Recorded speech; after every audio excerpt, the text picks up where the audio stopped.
अस्सलाम वालेकुम। पाकिस्तान अफेयर में वेलकम कहता हूँ आप लोगों को। शुरू अल्लाह के नाम से जो बड़ा मेहरबान और निहायत रहम करने वाला है। आज के लेक्चर में हम 3 एक्ट डिस्कस करेंगे, 1853, 1858, 1861। मैन जो एडिंग है वो हमारा 1861 है, लेकिन 1861 को समझने से पहले हमें 1853 और 1851 एक्ट समझ आनी चाहिए। तो 1857 जंग आज़ादी से पहले ईस्ट इंडिया कंपनी जो थी वो रूल कर रही थी सब कॉन्टिनेंट पर। ठीक है, सब कॉन्टिनेंट आते हुए ईस्ट इंडिया कंपनी ने 2 ग्रुप्स लाए थे, बोर्ड ऑफ कंट्रोल और court of directors. Board of control में भी 5 बंदे थे, बल्कि 6 बंदे थे, और कोर्ट ऑफ डायरेक्टर्स में भी 6 बंदे थे। दोनों मिला के 6 बंदे थे। ये 12 बंदे पूरा सब कॉन्टिनेंट को चलाते थे। अब ये बोर्ड ऑफ कंट्रोल कौन से थे, कोर्ट ऑफ डायरेक्टर कौन से थे? Board of control military service के ऑफिसर्स थे और सिविल सर्विस के ऑफिसर थे। मिलिट्री से और सिविल सर्विस से, यानी मिलिट्री से भी लोग थे इसमें और सिविल सर्विस से भी इसमें लोग थे।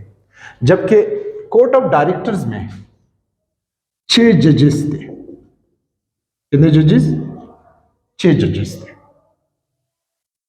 इन्होंने जब ये 1853 में ये लोग जैसे ही सब कॉन्टिनेंट आए, उन्होंने क्या कर दिया, इन 6 बंदों ने कंबाइंडली एक बंदे को सेलेक्ट कर दिया जो सबसे काबिल बंदा था, उसको नाम दे दिए जी गवर्नर जनरल, कि आप हमारे गवर्नर जनरल हैं। गवर्नर जनरल ने क्या कर दिया, गवर्नर जनरल ने एक एडवाइजरी काउंसिल बनाया। एडवाइजरी से मुराद ये है कि वो गवर्नर जनरल को मशवरे देता था।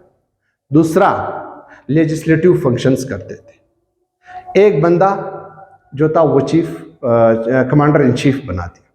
तो एक हो गया गवर्नर जनरल,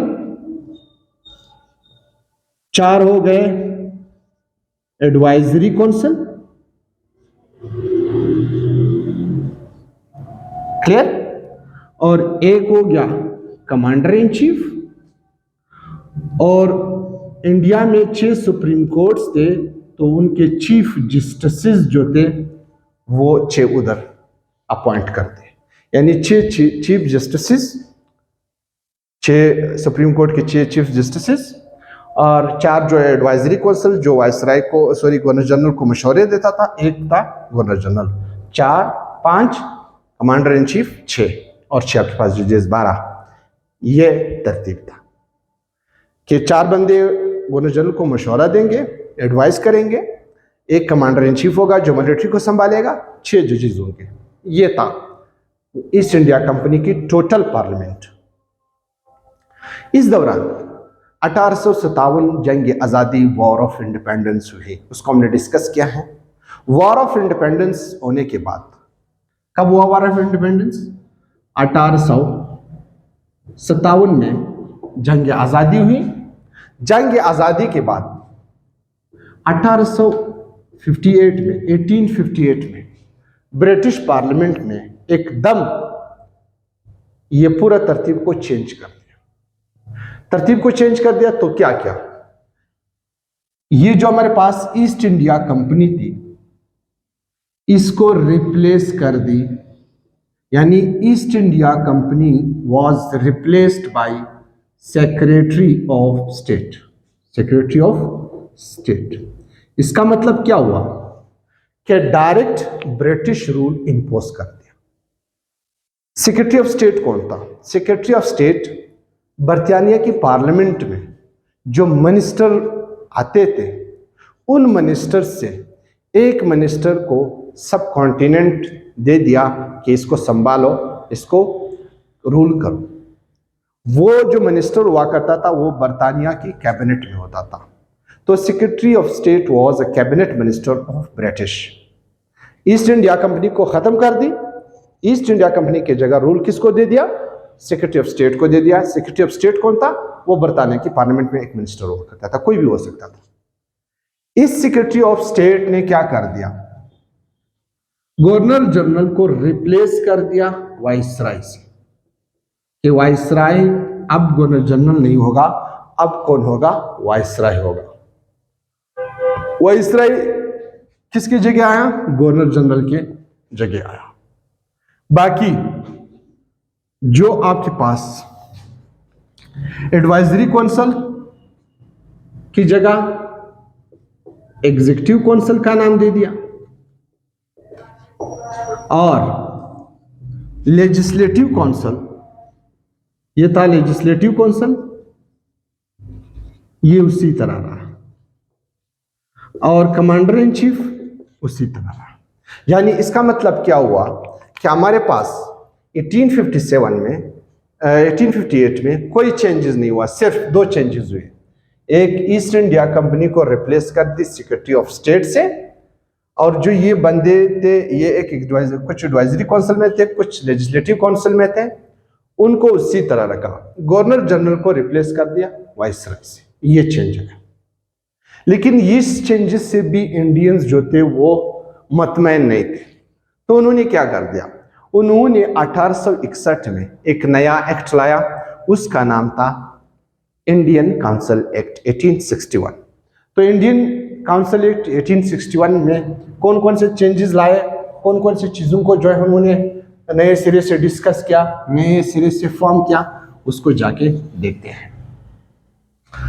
अब 1861 का जो एक्ट है, 1861, इसमें डायरेक्ट कॉलोनियल रूल के साथ साथ सेक्रेटरी ऑफ स्टेट आया, जो इंडिया को रूल कर रहा था, और वो एक किस्म का ब्रिटिश का डायरेक्ट कैबिनेट मिनिस्टर हुआ करता था। उसने अपने एजेंट, समझो एक एजेंट था, उसको बिठा दिया, उसका नाम था वाइसराय। वाइसराय ने क्या कर दिया? एक बनाया एग्जीक्यूटिव काउंसिल, और दूसरा बनाया एडिशनल मेंबर्स। एडिशनल मेंबर्स यानी इसका मतलब क्या हुआ कि एग्जीक्यूटिव काउंसिल तो उसी तरह रहा। पहला क्या था? पहला एडवाइजरी काउंसिल था, फिर वही एग्जीक्यूटिव काउंसिल बन गया, वही एग्जीक्यूटिव काउंसिल अभी भी एग्जीक्यूटिव काउंसिल है, लेकिन लेजिस्लेटिव काउंसिल की जगह अब एडिशनल मेंबर्स नाम दिया गया कि ये एडिशनल मेंबर्स होंगे। अब एग्जीक्यूटिव काउंसिल में 5 बंदे थे शुरू में। 1874 में एक और बंदा ऐड कर दिया, तो टोटल तादाद कितनी होगी? 6। ये जो आपके पास 5 बंदे थे, अब इनको इंडिया के मिनिस्ट्रीज दिए। पहले क्या थे? एडवाइस करते थे, सिर्फ वाइसराय को मशवरे देते थे शुरू में। अब 1861 एक्ट में क्या हुआ कि इनको बाकायदा पोर्टफोलियो दे दिए, यानी इनको मिनिस्ट्रीज दिए। कौन कौन से ministries? Military, law, revenue, finance, और मिलिट्री, लॉ, रेवेन्यू, फाइनेंस और ओम। ये हो गए 5, प्लस ये 1874 में जो बंदा ऐड कर दिया वो था पब्लिक वर्क डिपार्टमेंट। यानी पब्लिक वर्क का जो डिपार्टमेंट है वो 1874 में 1874 में फिर बाद में इसमें ऐड कर दिया। तो टोटल तादाद कितनी होगी? ये फिर 6 हो गई। इनको ये मिनिस्ट्रीज दिए गए। वो एडवाइजरी काउंसिल को अब मिनिस्ट्रीज बाकायदा सब कॉन्टिनेंट के दिए गए। हर एक को अलग अलग मिनिस्ट्री दे दी, मिलिट्री की मिनिस्ट्री दे दी, लॉ की मिनिस्ट्री दे दी, फाइनेंस की मिनिस्ट्री दे दी, रेवेन्यू की मिनिस्ट्री दे दी। अब एग्जीक्यूटिव काउंसिल के बजाय लेजिस्लेटिव काउंसिल के बजाय एडिशनल मेंबर्स क्या थे? 2 हिस्सों में तकसीम कर दिए, ऑफिशियल मेंबर्स और non official members. Official members और non official members. Official members कौन से थे, कितने थे? नॉन ऑफिशियल कौन थे, कितने थे। ऑफिशियल मेंबर्स फिर वही बात है, मिलिट्री सर्विस के ऑफिसर्स थे, सिविल सर्विस के ऑफिसर्स थे, बर्तानिया से आए थे, बर्तानिया से लाए गए ऑफिशियल मेंबर्स बिठा दिए गए। अच्छा, ये जो ऑफिसर्स थे इनकी तादाद 6 से कम नहीं होनी चाहिए। जो नॉन ऑफिशियल मेंबर्स थे वो कहीं से भी आ सकते, इंडिया से भी आ सकते थे, उनकी तादाद 6 से ज्यादा नहीं होनी चाहिए। ये 6 से कम नहीं होनी चाहिए, वो 6 से ज्यादा नहीं होनी चाहिए। तो टोटल तादाद कितनी कर दी गई, 12। यानी एडिशनल मेंबर्स हमारे पास कितने रखे गए, 12 मेंबर्स रखे गए। 12 मेंबर्स में 6 ऑफिशियल और 6 नॉन ऑफिशियल। 6 ऑफिशियल कहां से आते थे, बर्तानिया से, मिलिट्री सिविल ऑफिसर से आते, सिविल ऑफिसर्स आते थे। 6 कहीं से भी आ सकते थे, इंडिया के भी थे। इसमें जो थे इंडियंस जो थे वो अलाउड नहीं थे, इसमें इंडियंस जो थे वो अलाउड थे, इंडियंस अलाउड थे। 3 इंडियंस एडिशनल मेंबर के नॉन ऑफिशियल मेंबर्स में शामिल कर दिए। 3 मेंबर्स के नाम थे राजा ऑफ पठालिया, राजा ऑफ बनारस और सर डेंकर राहू जो थे वो इसके मेंबर बनाए गए। तो 3 जो है नॉन ऑफिशियल मेंबर्स थे, कहां से, इंडिया से, non official members additional members के अंडर जो आते थे। अब ये तो था एग्जीक्यूटिव काउंसिल, वाइसराय की अपनी मर्जी से बना, ये भी वाइसराय की अपनी मर्जी से, और ये मिलिट्री सिविल ऑफिसर्स थे, और ये इंडियंस कोई भी हो सकता था। लेकिन जो हमारे पास नॉन ऑफिशियल मेंबर्स थे, they were not allowed to ask question. अगर पार्लियामेंट में कोई डिस्कशन चल रही थी तो वो कोई क्वेश्चन नहीं पूछ सकते थे। ये एक, दे वर नॉट अलाउड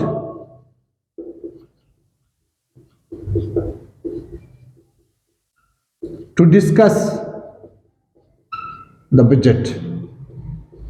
ये लोग बजट को डिस्कस भी नहीं कर सकते थे, क्वेश्चन नहीं कर सकते थे, बजट को डिस्कस नहीं कर सकते थे। इसका मतलब क्या हुआ कि वो सिर्फ के सिर्फ पार्लियामेंट में बस बैठने के लिए आते थे। क्लियर? ये एक किस्म का मैनी पार्लियामेंट हुआ करता था जो कंबाइन होकर सारे लेजिस्लेशंस कर सकते थे। लेकिन इस एक्ट में वाइसराय को एक स्पेशल पावर दिया गया कि वो कोई भी एक्ट पास कर सकता है। Act, any ordinance he can issue which will last for 6 months। Viceroy कोई भी ऑर्डिनेंस इशू कर सकता था और वो कहीं कितने महीनों तक, 6 महीनों तक काम कर सकता था। इसके बाद फिर नया ऑर्डिनेंस इशू कर सकते थे। मिलिट्री लॉ और फाइनेंस, इन तीनों में, बल्कि रेवेन्यू भी शामिल करते हैं, इन तीनों में आप वाइसराय के असेंट के बगैर कोई चेंजेस नहीं ला सकते थे। No changes can be brought without the assent of viceroy. Viceroy के असेंट के बगैर आप इसमें कोई चेंजेस नहीं ला सकते थे। यानी इसका मतलब ये हुआ कि इस एक्ट में वाइसराय को बहुत ज्यादा पावर दिया गया। इसी तरह ये तरतीब प्रोविंशियल लेवल पर भी अप्लाई किया था। ये चूंकि सेंट्रल लेवल पर था, प्रोविंशियल लेवल पर भी यही तरतीब था। तो हमारे पास 1853 एक्ट में सिर्फ ईस्ट इंडिया कंपनी के पास 2 बोर्ड थे, board of control, board of directors, 6 बंदे थे इसमें, ठीक है ना। और इसमें हमारे पास जो थे वो एक गवर्नर जनरल बन गया 4 एडवाइजरी काउंसिल के मेंबर, 1 कमांडर इन चीफ, ये हो गए 6, और 6 आपके पास लेजिस्लेटिव फंक्शंस के लोग थे, चीफ जस्टिस थे मुख्तलिफ सुप्रीम कोर्ट्स में। 1858 में ईस्ट इंडिया कंपनी को रिप्लेस कर दे ब्रिटिश कॉलोनियल रूल एस्टेब्लिश कर दिया, और court of east India company को रिप्लेस कर दी सेक्रेटरी ऑफ स्टेट से। सेक्रेटरी ऑफ स्टेट कौन था? वो ब्रिटिश कैबिनेट मिनिस्टर हुआ करता था। ब्रिटिश कैबिनेट मिनिस्टर ने क्या कर दिया, अपने एक एजेंट भी बिठा दिया, गवर्नर जनरल के बजाय वायसराय उसको नाम दिया गया। वायसराय भी बरतानिया से हुआ करता था, ये मिलिट्री सिविल ऑफिसर का होता था। उसने क्या कर दिया, आके 2 कौंसिल बनाए, एक एग्जीक्यूटिव कौंसिल, दूसरा लेजिस्लेटिव कौंसिल। 1858 में एग्जीक्यूटिव कौंसिल के 5 मेंबर शुरू में थे, बाद में एक ऐड कर दिया, 6 हो गए। इसमें मुख्तलिफ पोर्टफोलियो इनको दे दिए, और लेजिस्लेटिव कौंसिल को इसी तरह रखा। 1861 में सेक्रेटरी ऑफ स्टेट उसी तरह रहा, वाइसराय उसी तरह रहा, एग्जीक्यूटिव कौंसिल उसी तरह रहा। लेजिस्लेटिव कौंसिल में क्या हुआ कि 2 हिस्सों में तकसीम कर दिया, official members, non official members. Official members भी military civil officers, civil service officers बरतानिया से, जबकि नॉन ऑफिशियल मेंबर्स कोई भी हुआ करता था, इंडियंस भी इसमें शामिल थे, और नॉन ऑफिशियल में इंडियंस शामिल नहीं थे। नॉन ऑफिशियल मेंबर्स में सर डेंकर राव, राजा पटालिया, राजा बनारस को हेड कर दिया। वाइसराय को इनॉर्मस पावर दी गई, can issue any ordinance which last for 6 months, and you can not assent any change in military law and revenue department unless viceroy give an assent. ये आपके points हैं, ये आपके एक्ट्स हैं। इसका मतलब ये है कि हम 1861 एक्ट को डिस्कस करेंगे तो उसमें पहला चीज़ करेंगे कि viceroy was secretary of state was brought, he brought viceroy was the agent of secretary of state was the cabinet minister. Viceroy has met 2 council, executive council, legislative council. Executive council consists of 6 members, and legislative council consists of 12 members. और legislative council को नाम दे दिया additional members 1861 में। ये official और non official में add कर दिए गए, तकसीम कर दिए। ऑफिशियल जो थे वो ब्रिटिशर्स थे, जबकि नॉन ऑफिशियल इंडियंस कोई भी हो सकता था। सो ये आपके पॉइंट्स है। आई होप कि आप लोगों को 1861 एक्ट का समझ आ गया होगा। नेक्स्ट लेक्चर में इंशाल्लाह हम डिस्कस करेंगे उर्दू हिंदी कंट्रोवर्सी, और साथ साथ में 1885 का ऑल इंडिया नेशनल कांग्रेस, और इसके बाद 1892 का इंडियन काउंसिल अगेन एक्ट आता है, उसको भी इसी बेस पर डिस्कस करेंगे। तब तक की इजाज़त दीजिए। अल्लाह हाफिज़।